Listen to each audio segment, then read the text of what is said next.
Hello and welcome back to the Underdogs Acharya. तो आज सारे न्यूज़पेपर्स में एक न्यूज़ थी और वो ये थी कि दिल्ली में क्लाउड सीडिंग की गई है ताकि आर्टिफिशियल रेन किए जा सके, जिससे पोल्यूशन लेवल थोड़ा कम हो सके। तो ये हिंदुस्तान टाइम्स में भी, द हिंदू में भी क्लाउड सीडिंग एंड उसके बाद टाइम्स ऑफ इंडिया में भी, और आज दूसरी बार दिल्ली में क्लाउड सीडिंग की गई थी। तो चलो देखते हैं कि मैटर क्या है और इस कॉन्सेप्ट को यूपीएससी के पॉइंट ऑफ व्यू से अच्छी तरह समझते हैं। सबसे पहले कि न्यूज़ क्या है? तो दिल्ली गवर्नमेंट ने आज एक क्लाउड सीडिंग का ट्रायल कंडक्ट किया दिल्ली के कुछ पार्ट्स के ऊपर, इंक्लूडिंग बुराड़ी, करोल बाग, मयूर विहार एटसेट्रा, ताकि वहां पे आर्टिफिशियल रेन क्रिएट की जा सके, जिससे दिल्ली का पोल्यूशन लेवल कम हो सके। और ये करने के लिए, क्लाउड सीडिंग करने के लिए, आर्टिफिशियल रेन के लिए जो एयरक्राफ्ट आया था उसको आईआईटी कानपुर ने ऑपरेट किया था। और इस एयरक्राफ्ट ने सिल्वर आयोडाइड और सोडियम क्लोराइड के पार्टिकल्स को क्लाउड्स में स्प्रे किया ताकि उससे कंडेंसेशन हो सके और बारिश हो सके। ओके। दिल्ली के चीफ मिनिस्टर ने कहा कि भाई ये जो एक्सपेरिमेंट है ये एक इम्पॉर्टेंट स्टेप है, जिससे कि हम साइंटिफिक और टेक्नोलॉजिकल जो इंटरवेंशंस हैं उनको यूज करके एयर पोल्यूशन को टैकल कर सकते हैं।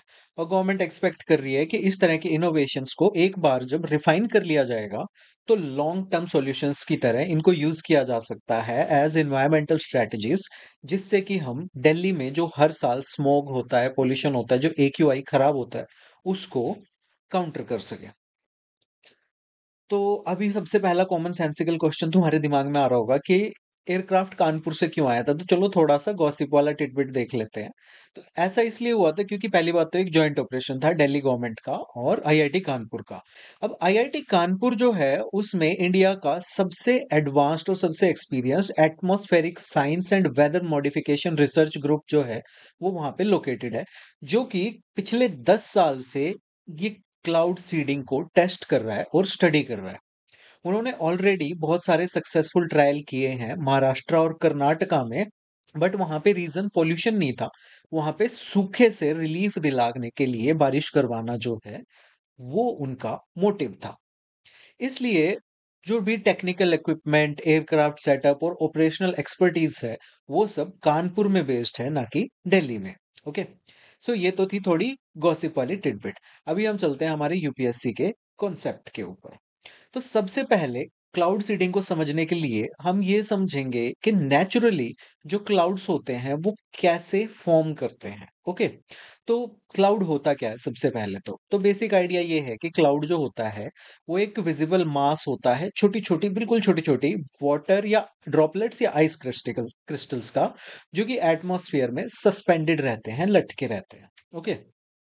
क्लाउड्स बनते हैं जब हवा जिसमें कि वाटर वेपर मौजूद है वो ठंडी हो जाती है, अपने ड्यू पॉइंट टेम्परेचर से नीचे चली जाती है। तो उसका जो वाटर वेपर है वो कंडेंस हो जाता है एक छोटे छोटे सॉलिड पार्टिकल्स में या लिक्विड पार्टिकल्स में के अराउंड, जिन्हें हम कंडेंसेशन न्यूक्लियाई कहते हैं। अभी हम देखेंगे क्या होता है। अब ये प्रोसेस जो है ये क्रूशियल पार्ट है हमारी हाइड्रोलॉजिकल साइकिल का। यानी कि हाइड्रोलॉजिकल साइकिल क्या होती है कि सनलाइट से तुम्हारा वाटर इवेपोरेट हुआ, ऊपर गया, क्लाउड्स बने, बारिश हुई, वापस आए, और ये साइकिल जो चलता है इसको तुम्हारा हाइड्रोलॉजिकल साइकिल कहते हैं। ओके। तो अब हम स्टेप बाय स्टेप प्रोसेस देखते हैं क्लाउड फॉर्मेशन का, बट उससे पहले हम ड्यू पॉइंट समझते हैं क्या होता है। तो ड्यू पॉइंट जो है वो टेम्परेचर होता है जिस पे तुम्हारी एयर जो है वो पूरी तरह सैचुरेट हो जाती है वाटर वेपर्स से।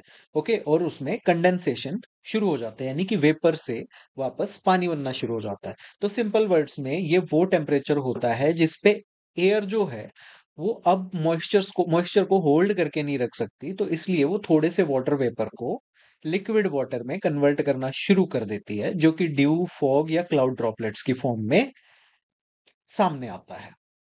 ओके। तो अब स्टेप बाय स्टेप प्रोसेस देखते हैं क्लाउड फॉर्मेशन कैसे होता है। तो सबसे पहला होता है हमारा इवेपोरेशन या ट्रांसपायरेशन। तो धूप पड़ती है, सोलर हीटिंग होती है, जिससे कि ओशंस में, रिवर्स में, लेक्स में या सॉइल में जो मॉइस्चर होता है या वाटर होता है वो इवेपोरेट हो जाता है। अब इसके साथ साथ जो भी प्लांट्स होते हैं वो भी वाटर को रिलीज करते हैं, और इस प्रोसेस को हम ट्रांसपायरेशन कहते हैं। और ये दोनों प्रोसेस जब मिलते हैं तो उसको इवेपो ट्रांसपायरेशन कहा जाता है। एज अ रिजल्ट जो हमारा लोअर एटमॉस्फेयर होता है ना, उसमें हमेशा एक certain amount of water vapour present रहता है। अब क्या होता है कि ये वाटर वेपर ऊपर जाता है। कैसे जाता है देखते हैं। तो क्लाउड फॉर्मेशन होने के लिए क्या ज़रूरी है कि जो हवा है, वो ऊपर की तरफ उठे और ठंडी हो, ओके? तो इसके लिए मेन मैकेनिज़म्स क्या होते हैं कि हवा ऊपर उठे। तो सबसे पहली तो आपकी कन्वेंशनल अपलिफ्ट यानी कि सूरज हवा को हमारे धरती के सरफेस को गर्म करता है, तो उस सरफेस के पास जो गर्म हवा होती है, वो हल्की हो जाती है और ऊपर उठती है। और जैसे-जैसे वो ऊपर उठती है, वो एक्सपैंड होती जाती है क्योंकि ऊपर एटमॉस्फेरिक प्रेशर कम है, ओके? और एक्सपैंड होती है तो वो ठंडी होती है, जिससे क्लाउड्स बनना शुरू हो जाते हैं क्योंकि वो अपने वाटर वेपर को होल्ड नहीं करके रख पाती और उसे ड्रॉप कर देती है। तो छोटी-छोटी ड्रॉपलेट्स जो हैं वो हवा में आ जाती है और उससे तुम्हारे बादल बन जाते हैं। ओके? इस तरह से।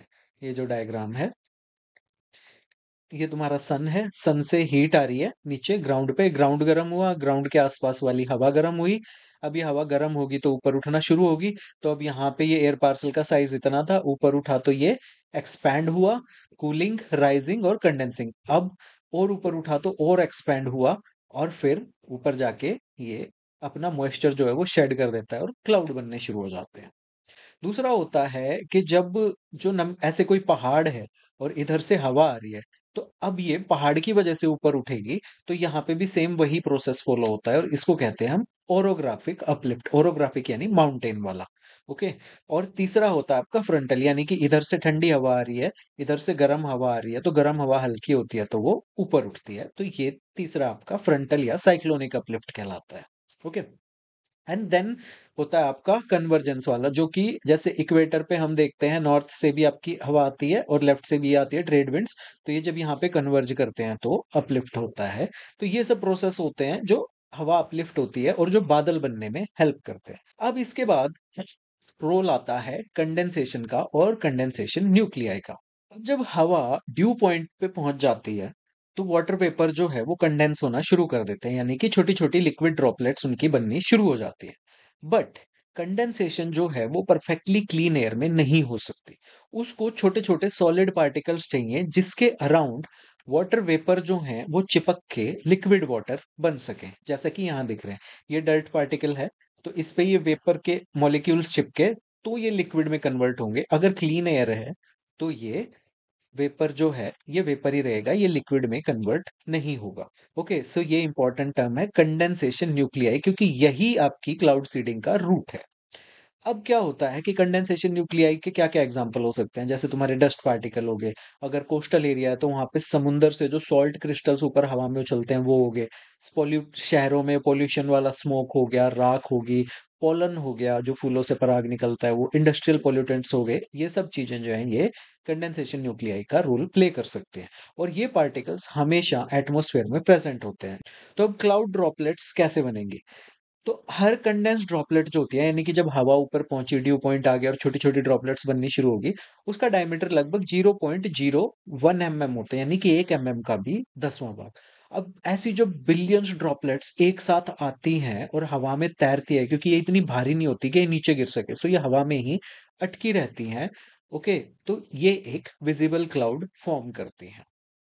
अगर टेम्परेचर जो है ऊपर वो बिलो फ्रीजिंग पॉइंट है, तो ये आइस क्रिस्टल्स या सुपर कूल्ड वाटर ड्रॉपलेट्स बनती हैं instead of these normal droplets. तो अब तुम कहोगे कि जब ये ऊपर ही अटकी हुई हैं, तो बारिश कैसे होती है फिर?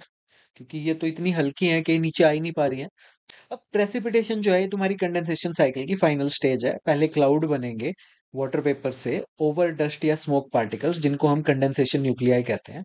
बट एक ऑर्डिनरी क्लाउड में जो ड्रॉपलेट्स होते हैं वो बहुत स्मॉल होते हैं, जो हमने देखा 0.01 ओके, जो कि बहुत हल्के होते हैं, वो नीचे नहीं गिर पाते। रेनफॉल क्रिएट करने के लिए इन ड्रॉपलेट्स को 1000 गुना बड़ा होना पड़ता है यानी कि 1 से 3 तक इनका साइज होना चाहिए 0.01 से। तो इसके लिए 2 फिजिकल प्रोसेसेस होते हैं जो इस ग्रोथ को होने में हेल्प करते हैं। ओके, तो अब देखते हैं कि कौन से प्रोसेस होते हैं जिनसे आपकी बारिश या स्नोफॉल होती है। तो पहला होता है आपका कोलिजन कोलेसेंस प्रोसेस जिसे हम वार्म क्लाउड प्रोसेस कहते हैं। तो ये उन क्लाउड्स में होता है जिनका टेम्परेचर अबव फ्रीजिंग पॉइंट होता है यानी कि 0 डिग्री से ऊपर, और ये जनरली ट्रॉपिकल या लोअर लेवल क्लाउड्स में होता है क्योंकि गर्म टेम्परेचर आपको वहीं मिलेगा। तो क्लाउड के अंदर जो ड्रॉपलेट्स होते हैं ना वो सब सेम साइज के नहीं होते। कोई छोटे होते हैं और कोई बड़े होते हैं। तो जो बड़े होते हैं वो ग्रेविटी के साथ तेज-तेज गिरते हैं। अब जैसे-जैसे बड़े ड्रॉपलेट्स गिरेंगे, तो वो अपने रास्ते में आने वाले स्मॉल ड्रॉपलेट से टकराएँगे और उनको अपने साथ लेके आएँगे। अब इन कोलिजन्स में क्या होता है, ये जो बड़े और छोटे ड्रॉपलेट्स हैं, ये मर्ज हो जाते हैं या कोएलेस कोएलेस होता है मर्ज होना, जिससे कि और बड़ी ड्रॉपलेट्स बनती हैं। ओके? और ये जो कोलिजन है या कोएलेसेंस है, ये चलती रहती है, ड्रॉपलेट्स हेवी होते रहते हैं और उनकी गिरने की स्पीड बढ़ती रहती है। तो जब ड्रॉपलेट है वो इतना हैवी हो जाता है कि उसको जो नीचे क्लाउड के नीचे हवा चल रही है जिसे हम अपड्राफ्ट कहते हैं कि वो उसको सस्टेन नहीं कर पाता, वापस ऊपर नहीं उछाल पाता, तो वो क्रॉस करके नीचे आता है और अर्थ पे एज रेन गिरता है। थोड़ा-सा डायग्राम से देखते हैं। तो ये है आपकी लार्ज ड्रॉपलेट क्लाउड की, ये सब छोटी-छोटी ड्रॉपलेट्स हैं साइड में। ये नीचे गिर रहा है तो इसके रास्ते में जो भी आती जा रही है उसको अपने साथ लपेटता जा रहा है। तो जब ये थोड़ा हैवी हो गया तो ये खुद 2 टुकड़ों में टूट जाएगा और ये टुकड़ा भी अपने साथ ड्रॉपलेट्स को कैरी करना शुरू कर देगा। इस तरह से ये प्रोसेस होता है कोलिजन कोएलेसेंस का प्रोसेस। ओके। अब इसके लिए आपको वार्म थिक क्लाउड्स चाहिए जैसे कि क्यूमुलस या क्यूमुलोनिम्बस, नहीं पता तो जीसीलियोंग पढ़ो। हाई ह्यूमिडिटी चाहिए और स्ट्रॉन्ग कन्वेक्शन करंट्स चाहिए और लार्ज इनिशियल ड्रॉपलेट्स जो होते हैं ये सी सॉल्ट न्यूक्लियाई वगैरह के ऊपर फॉर्म करते हैं और फिर नीचे गिरना शुरू करते हैं। और ये मॉडरेट से लेके हैवी रेनफॉल तक प्रोड्यूस करती है इक्वेटोरियल या ट्रॉपिकल रीजन्स में। दूसरा प्रोसेस होता है आपका आइस क्रिस्टल वाला जो कि ठंडे एरियाज में होता है जिसको हम बर्जरॉन फाइनस्टीन प्रोसेस भी कहते हैं। अब यहाँ पे क्या होता है कि जो क्लाउड्स हैं उनका टेम्परेचर 0 डिग्री से फ्रीजिंग पॉइंट से कम होता है। ओके। और ये बहुत हाई लैटिट्यूड्स पे होंगे या हाई एल्टीट्यूड पे होंगे। अब इसमें प्रोसेस क्या होगा कि जो कोल्ड क्लाउड हैं इनके अंदर होते हैं छोटे छोटे टाइनी क्रिस्टल, वार्म क्लाउड्स में होते हैं छोटे छोटे वाटर क्रिस्टल, वो वाटर ड्रॉपलेट्स, यहाँ होंगे आइस क्रिस्टल्स या फिर सुपर कूल्ड वाटर ड्रॉपलेट्स, क्योंकि देखो पानी को जमने के लिए कोई ना कोई सरफेस चाहिए। आप फ्रिज में भी ट्रे रखते हो तो ट्रे का सरफेस होता है, बट हवा अगर क्लीन है तो वहां पे जो ड्रॉपलेट्स है ना, वो इवन 0 डिग्री से नीचे भी टेम्परेचर चला जाएगा तो भी वो लिक्विड फॉर्म में ही रहेंगी। वो सॉलिड में क्रिएट नहीं होंगी क्योंकि उसको कोई सरफेस नहीं मिल रहा है जमने के लिए, तो उसको कहते हैं हम सुपर कूल्ड वाटर। अब क्या होगा कि इन आइस क्रिस्टल्स के अराउंड जो हवा है, ओके, उसका जो वेपर प्रेशर है वो लोअर है as compared to air around liquid droplets. Okay, तो एज अ रिजल्ट जो वाटर वेपर होता है वो ड्रॉपलेट्स से आइस क्रिस्टल्स की तरफ मूव करता है because vapour condenses more readily on ice. अब क्या होता है जब वाटर ड्रॉपलेट्स आइस की तरफ मूव करते हैं तो आइस क्रिस्टल्स को टच करते ही दे फ्रीज, बिकॉज वाटर को सरफेस चाहिए फ्रीज होने के लिए। तो वो फ्रीज करके रैपिडली ग्रो करते हैं और नियर बाय ड्रॉपलेट्स जो हैं वो भी उनमें जुड़ती जाती हैं और वो आइस क्रिस्टल्स बड़े होते जाते हैं and at a point of time वो इतने हैवी हो जाते हैं कि वो ग्रेविटी के इम्पैक्ट में नीचे गिरना शुरू कर देते हैं। और फिर नीचे आते-आते जब वहाँ पे वार्म एयर आती है, वार्म एयर लेयर्स आती है, तो वो रेन ड्रॉप्स में मेल्ट हो जाते हैं। बट अगर नीचे भी ठंडी ही हवा है, फॉर एग्जांपल आप ग्रीनलैंड में हो या नॉर्वे में हो, तो वो एज़ स्नो या स्लीट फॉल करते हैं। ओके? तो अब देखते हैं हमारा थोड़ा इसका डायग्राम। तो ये है आपका आइस क्रिस्टल, ये आस-पास में ड्रॉपलेट्स हैं, वाटर मॉलिक्यूल्स हैं, तो ये इनको अट्रैक्ट करेगा, स्नोफ्लेक ग्रोज़ होगा, ये थोड़ा-सा गलत हो गया और फिर ये बड़ा स्नो क्रिस्टल बन जाता है। ओके। अब देखते हैं क्लाउड सीडिंग क्या होती है और ये कैसे काम करती है। तो क्लाउड सीडिंग जो है एक आर्टिफिशियल वेदर मॉडिफिकेशन की टेक्निक है जिसको कि आर्टिफिशियल यानी कि नॉन नेचुरल रेनफॉल करवाने के लिए या स्नोफॉल करवाने के लिए यूज किया जाता है। ओके। अब इसमें होता क्या है कि ऑलरेडी जो क्लाउड्स हैं आसमान में एग्जिस्ट कर रहे हैं, उनमें हम कुछ ऐसे सब्सटेंसेस डालते हैं जो कि आर्टिफिशियल न्यूक्लियाई का काम करते हैं और वाटर वेपर को एनकरेज करते हैं टू कंडेंस इनटू ड्रॉपलेट्स या आइस क्रिस्टल्स, ताकि वो प्रेसिपिटेशन की फॉर्म में अर्थ पे गिर सके। तो इन एसेंस ये एक तरह से नेचुरल क्लाउड प्रोसेस को ही असिस्ट करता है या उसको ऑगमेंट करता है या उसको फास्ट करता है ताकि बारिश करवाई जा सके। ओके। अब यहाँ पे ये फोटो देखते हैं कि हाउ क्लाउड सीडिंग वर्क्स। तो एरोप्लेन है, इसमें से आपने ये क्रिस्टल्स डाले सिल्वर आयोडाइड के बादलों में, तो या फिर आपने जमीन से इनको रिलीज किया तो बादलों तक पहुंचे, तो सिल्वर आयोडाइड जो है वो कंडेंसेशन न्यूक्लियाई का काम करता है और उसकी वजह से या तो आइस क्रिस्टल्स बनते हैं, उसकी वजह से आइस क्रिस्टल्स बनते हैं और जब ये हैवी हो जाते हैं then they fall down as precipitation. Okay. आगे देखते हैं। ओके। तो ये जो पूरा प्रोसेस है क्लाउड सीडिंग का, इट डिपेंड्स ऑन कि किस टाइप के क्लाउड को हम सीड कर रहे हैं और वहां का टेम्परेचर कैसा है। तो इसके दो मेन साइंटिफिक मेथड है। पहला है कोल्ड क्लाउड सीडिंग यानी कि आइस क्रिस्टल मेथड। हमने देखा ना कोल्ड और वार्म क्लाउड होते हैं, तो कोल्ड क्लाउड वो होता है जिसका टेम्परेचर 0 डिग्री से नीचे है, जिसमें कि सुपर कूल्ड वाटर ड्रॉपलेट्स हैं और कुछ आइस क्रिस्टल्स हैं। ओके, तो जब इसमें हम सिल्वर आयोडाइड या ड्राई आइस या लिक्विड प्रोपेन, ये नाम याद रखना, पूछ लेते हैं एग्जाम में, ये रिलीज किए जाते हैं, तो ये एक्ट करते हैं एज आइस न्यूक्लिएटिंग एजेंट्स। यानी कि जैसे ये आएगा तो इसके ऊपर आइस क्रिस्टल्स बनना शुरू हो जाएंगे। तो क्योंकि इनका जो ये जो है चीजें हैं सिल्वर आयोडाइड एक्सेट्रा, इनका जो क्रिस्टल स्ट्रक्चर है वो नेचुरल आइस से काफी रिजेंबल करता है। अब वाटर वेपर इनके ऊपर डिपॉजिट करते हैं इन आर्टिफिशियल न्यूक्लियाई के ऊपर और आइस क्रिस्टल बनाते हैं। अब ये आइस क्रिस्टल्स ग्रो करते हैं और ज्यादा वाटर वेपर को अट्रैक्ट करते हैं और eventually they fall as snowflakes या raindrops after melting in the warmer air below. दूसरा होता है आपका वार्म क्लाउड सीडिंग, जिसको हम कहते हैं हाइग्रोस्कोपिक न्यूक्लियाई मेथड। हाइग्रोस्कोपिक यानी कि जो वाटर को अट्रैक्ट करे। तो इनको उन क्लाउड्स में यूज किया जाता है जो कि फ्रीजिंग पॉइंट से ऊपर होता है, जिनका टेम्परेचर यानी 0 डिग्री से ऊपर होता है, यानी कि ट्रॉपिकल या लो एल्टीट्यूड रीजन्स में। अब यहाँ पे आपका सिल्वर आयोडाइड नहीं डाला जाता, यहाँ पे आपका कॉमन सॉल्ट डाला जाता है, सोडियम क्लोराइड या फिर पोटेशियम क्लोराइड जैसी चीजें डाली जाती है। ओके, बादलों के ऊपर स्प्रे कर दिया जाता है। अब ये जो सॉल्ट्स हैं ये वाटर को अब्सॉर्ब करके फूल जाते हैं, जिससे कि बड़े बड़े हाइग्रोस्कोपिक पार्टिकल्स बन जाते हैं और जो कि स्ट्रॉन्ग कंडेंसेशन न्यूक्लियाई की तरह एक्ट करते हैं। अब क्या होगा कि इससे सराउंडिंग वाटर वेपर जो है वो जल्दी जल्दी कंडेंस होगा और ये पार्टिकल्स बड़ी बड़ी ड्रॉपलेट्स बनाएंगे, आपस में कोलाइड करेंगे, मर्ज करेंगे, वही कोलिजन कोएलेसेंस वाला प्रोसेस। एंड जब ये हैवी हो जाएंगे तो they will fall as rainfall. अब ये जो न्यूक्लियाई है या सीडिंग है, इसके मेथड्स ऑफ डिलीवरी क्या होते हैं, यानी कि इनको बादलों पे कैसे छिड़का जाता है।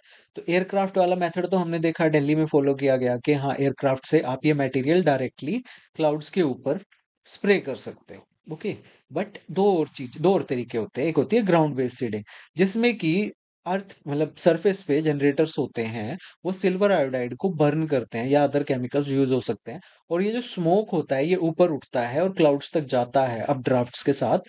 और एक जब लार्ज एरिया कवर करना होता है तो इसको यूज किया जाता है, देन बारिश होती है। फिर होता है आपका रॉकेट या ड्रोन्स। तो रॉकेट या ड्रोन में क्या करता है कि वही जो प्लेन काम करता है वही काम यहाँ पे रॉकेट से या ड्रोन से किया जाता है, कि ये ऊपर जाके ये वाले केमिकल्स जो है स्प्रे करते हैं। तो अब इसमें हमको कुछ बातें पता होनी चाहिए कि क्लाउड सीडिंग जो है ना, ये बादलों को क्रिएट नहीं करता कि बादल नहीं है और आप ये डालोगे तो बादल क्रिएट हो जाएंगे, नहीं। ये सिर्फ तभी काम करता है जब ऑलरेडी कुछ क्लाउड्स एग्जिस्ट कर रहे हैं जिनमें सफिशिएंट मॉइस्चर कंटेंट अवेलेबल है और उनकी एक वर्टिकल थिकनेस है, यानी कि अच्छी खासी उनकी ऊंचाई है। अब सक्सेस के लिए जो रिलेटिव ह्यूमिडिटी है वो एटलीस्ट 50% या उससे ज्यादा होनी चाहिए, जो कि दिल्ली में 20% भी नहीं है। ओके, दूसरा है क्लाउड टाइप जो है वो क्यूमुलस या क्यूमुलोनिम्बस होना चाहिए, जिसकी अच्छी खासी वर्टिकल डेवलपमेंट होती है। नहीं पता है तो जीसी लियोंग पढ़ो। तीसरा है क्लाउड टॉप का जो टेम्परेचर है वो 0 डिग्री से -20 डिग्री के बीच में होना चाहिए, यानी कि ये तुम्हारा क्लाउड है ना, तो यहाँ का जो क्लाउड टॉप का टेम्परेचर है वो 0 डिग्री से -20 डिग्री सेल्सियस होना चाहिए। और विंड एंड अपड्राफ्ट्स मॉडरेट होने चाहिए, ताकि ये जो पार्टिकल्स हैं ये हवा में सस्पेंडेड रह सके। अगर ये कंडीशंस मिसिंग है तो सीडिंग का इफेक्ट नहीं होगा। ओके, अब नेक्स्ट देखते हैं कि कौन कौन से सब्सटेंसेस यूज होते हैं क्लाउड सीडिंग में। सबसे पहला है आपका सिल्वर आयोडाइड, जो कि सबसे कॉमन है क्योंकि इसका स्ट्रक्चर नेचुरल आइस जैसा होता है आपका। ओके, और ये कोल्ड क्लाउड्स में यूज किया जाता है। देन आपकी ड्राई आइस है जो कि सॉलिड CO2 होती है, ये रैपिडली कूल हो जाती है, सराउंडिंग एरिया एयर को भी कूल कर देती है, जिससे कि आइस क्रिस्टल्स जो हैं वो इंस्टेंटली फॉर्म हो जाते हैं। ये भी कोल्ड क्लाउड्स में ही यूज होती है। देन आपका कॉमन सॉल्ट है सोडियम क्लोराइड, जो कि वाटर मॉलिक्यूल्स को अट्रैक्ट करता है और ड्रॉपलेट कोएलेसेंस को एक्सेलरेट करता है और इसे वार्म क्लाउड्स में यूज किया जाता है। देन आपको पोटेशियम आयोडाइड है, आयोडाइड वाले सब कोल्ड क्लाउड्स के हैं, याद रखना है, सिल्वर आयोडाइड भी, पोटेशियम आयोडाइड भी। ठीक है, सेम सिल्वर आयोडाइड की तरह ही काम करता है, बट ये थोड़ा सस्ता होता है क्योंकि ऑब्वियसली इसमें सिल्वर नहीं है, और मोर एनवायरमेंटली स्टेबल होता है और ये कोल्ड क्लाउड्स में यूज होता है। देन आपकी लिक्विड प्रोपेन, प्रोपेन जो है ये गैस होती है। ओके, तो ये भी आपकी जो एक्सपैंड करती है ठंडी हवा में, और एक्सपैंड करती है और ठंडी होती है हवा में रैपिडली, जिससे कि आइस न्यूक्लियाई क्रिएट होते हैं और इसे भी कोल्ड क्लाउड्स में यूज किया जाता है। तो अब तुम सोचोगे कि दिल्ली में जो ये क्लाउड सीडिंग की गई इसमें दोनों क्यों यूज किए गए, सिल्वर आयोडाइड भी और सोडियम क्लोराइड भी, जबकि इनमें डिफरेंस है। सिल्वर आयोडाइड जो है वो कोल्ड क्लाउड्स में यूज किया जाता है, बट सोडियम क्लोराइड जो है वो वार्म क्लाउड्स में यूज किया जाता है। बट दिल्ली तो ट्रॉपिकल रीजन है या फिर मतलब गर्म रीजन है, तो यहाँ पे तो सोडियम क्लोराइड यूज करना चाहिए था। तो सिल्वर आयोडाइड क्यों यूज किया गया है, दोनों क्यों यूज किए गए? तो अब इसके लिए तुमको थोड़ा सा दिल्ली के जो क्लाउड्स हैं उनको समझना पड़ेगा। नॉर्थ इंडिया में इस टाइम पे क्या होता है, क्या टेम्परेचर प्रोफाइल है। तो अक्टूबर नवंबर में दिल्ली के ऊपर इस तरह की कंडीशंस होती हैं। जो क्लाउड्स होते हैं उनका जो टॉप पोर्शन होता है, ओके, उसका टेम्परेचर होता है 0 से -10 डिग्री के बीच में, जो कि कोल्ड इनफ होता है सुपर कूल ड्रॉपलेट्स या आइस क्रिस्टल्स बनाने के लिए। बट जो उन क्लाउड्स का लोअर एंड मिडल पोर्शन होता है ना, उसका टेम्परेचर होता है 10 से 20 डिग्री के बीच में। यानी कि ये तुम्हारा एक क्लाउड है, तो यहाँ पे 20 डिग्री सेल्सियस टेम्परेचर हो सकता है और यहाँ पे -20 डिग्री सेल्सियस टेम्परेचर हो सकता है। इतना डिफरेंस होता है। ओके, तो इनको हम मिक्स्ड फेस क्लाउड कहते हैं, जो कि आधे गर्म और आधे ठंडे होते हैं। और इस ड्यूअल टेम्परेचर स्ट्रक्चर की वजह से हमको दो टाइप की क्लाउड सीडिंग करनी पड़ती है, बोथ वार्म एंड कोल्ड, यानी कि सिल्वर आयोडाइड और सोडियम क्लोराइड दोनों डालने पड़ते हैं।